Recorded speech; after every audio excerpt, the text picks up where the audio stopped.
Hi friends, welcome back to my channel. Thank you so much for being here today as we take a little stroll through my garden and see what is going on this July. We went from having some really cool spring and early summer weather to now we're just like blasted with a heat wave for like the last couple weeks really. But I'm not complaining because we definitely needed it for our gardens. But we are gonna start with the green stalk today. Take a look at this green stalk. It has absolutely just blown up since my last video. My cucumbers are so big.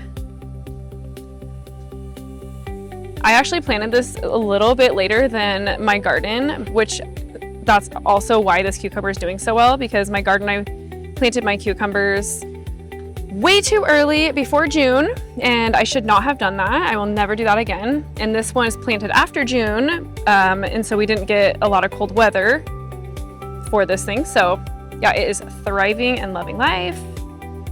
But what we're gonna harvest today is we are gonna harvest this lettuce right here, which is definitely done. This is black seeded Simpson.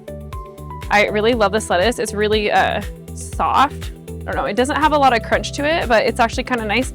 It almost reminds me of like a butter crunch lettuce. So yeah, let's harvest this right now.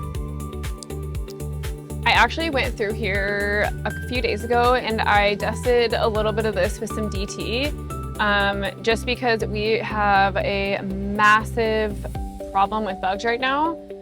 Which are eating holes through some of this, as you can see right here. I try not to do too much of it, but it definitely needed it because the last time I had harvested some lettuce out of here, I was cutting up in the kitchen and I had like 4 earwigs crawl out of my lettuce, and thank goodness my family are just really good sports and they still eat it, but it's just what it is when you grow your own food.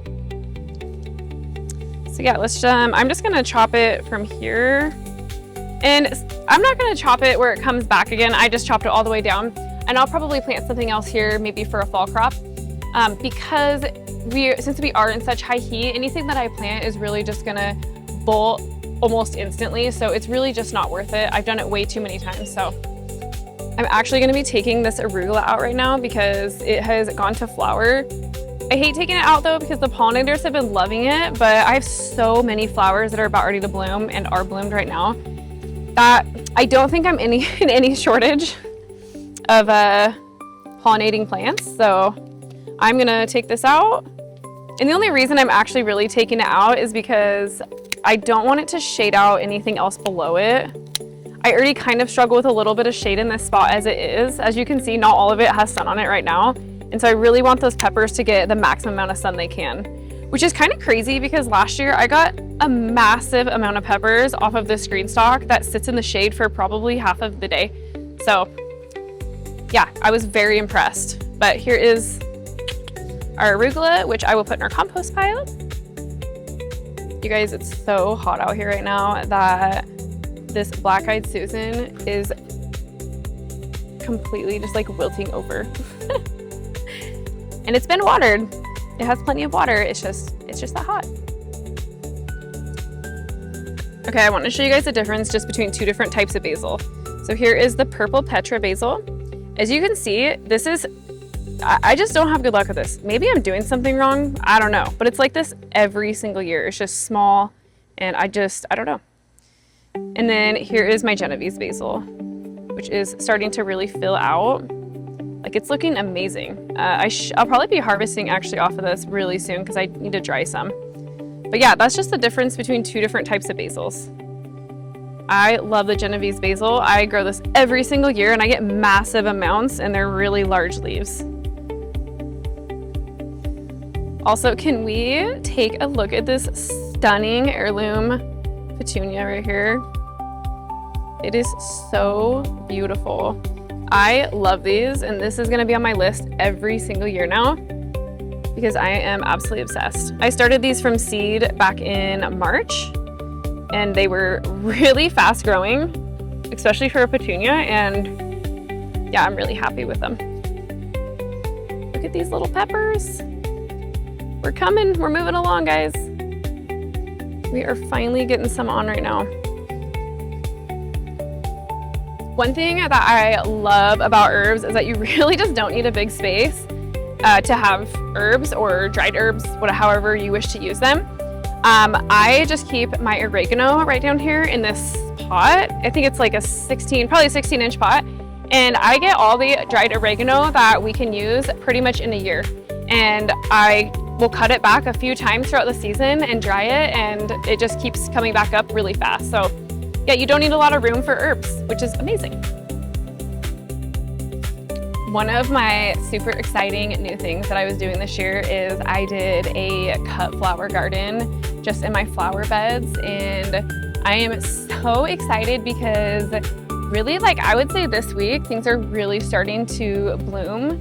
I started a lot of these from seeds back in March, so it's starting to finally come to life, which has been awesome. So I will be doing a little tour on that here, maybe in like 2 weeks or so, just to show you guys what I planted, and I will give you some ideas of different bouquets that I'm gonna be doing. And I'm just really giving these to family and friends, so that was kind of my idea of doing this. Things are really coming to life over here. I'm so excited about. There's lots of little tomatoes on these guys.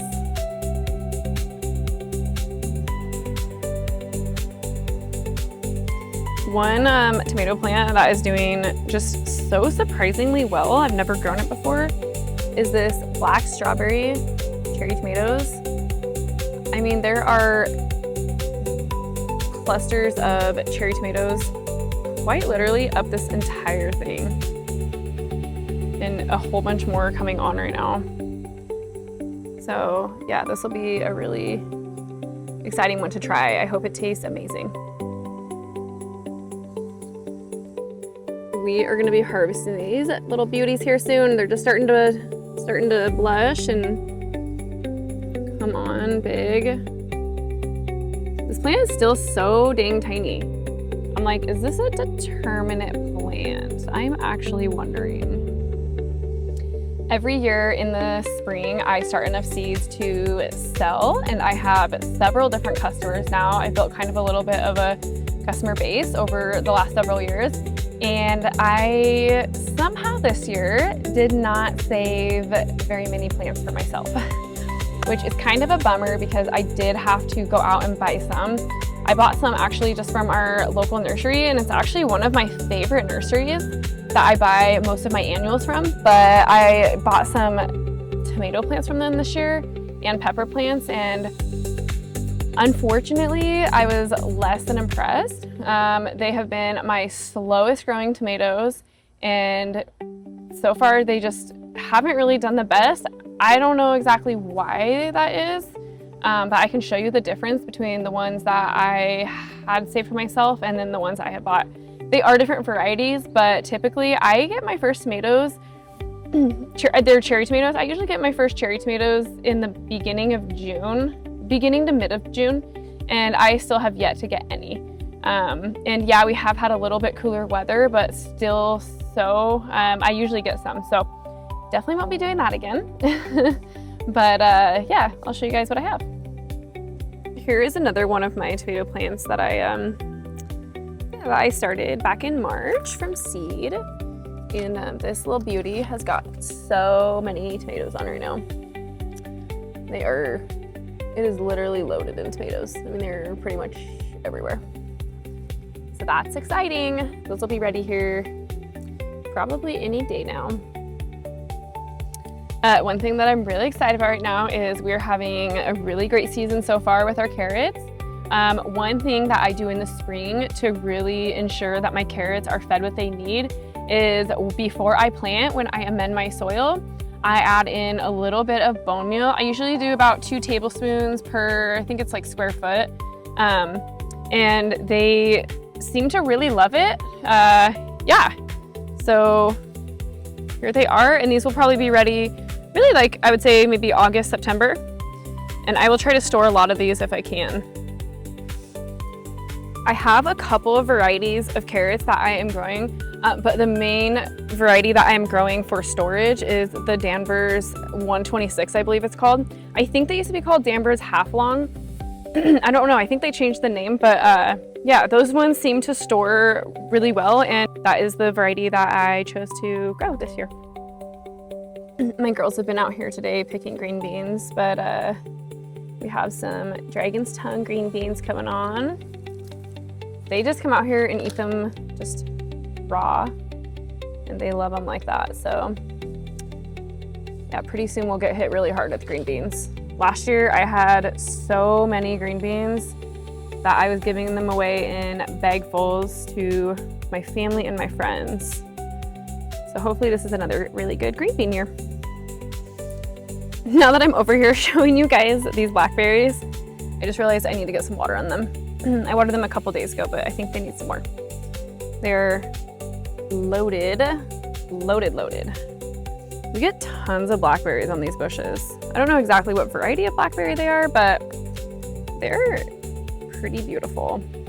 They're definitely nothing like the Oregon blackberries. If you've ever had an Oregon blackberry, you know what I'm talking about. They are so dang good. I think it's just their climate. I think they just do a lot better. So definitely trying to mimic their climate a little bit more by giving these a little bit more water.